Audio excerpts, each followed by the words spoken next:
Kita akan melanjutkan diskusi pada malam hari ini. Saya mau kembali bertanya ke Pak Teguh. Pak, apakah Anda melihat upaya penanggulangan yang dilakukan oleh pemerintah saat ini sudah efektif, termasuk untuk distribusi vaksin kepada sapi-sapi yang sehat? Apakah memang sudah cukup masif untuk dilakukan menjelang Idul Adha, di mana kebutuhan masyarakat akan pangan ternak ini sangat besar? Bagaimana menurut Anda?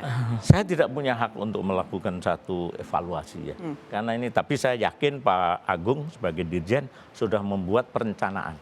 Hanya saja, kalau tadi saya katakan ini bencana, artinya pemerintah itu harus cepat tanggap at all cost.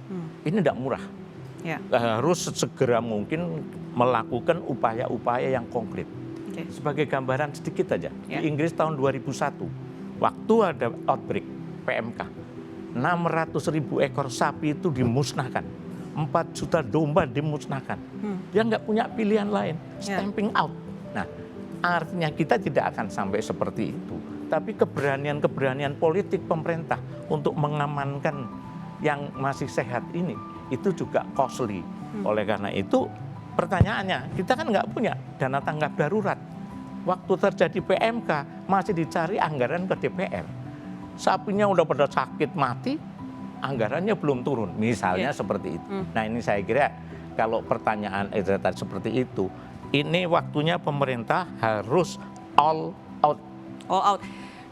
Di aspek mana yang harus paling ditekankan? Apakah pemberian vaksin atau?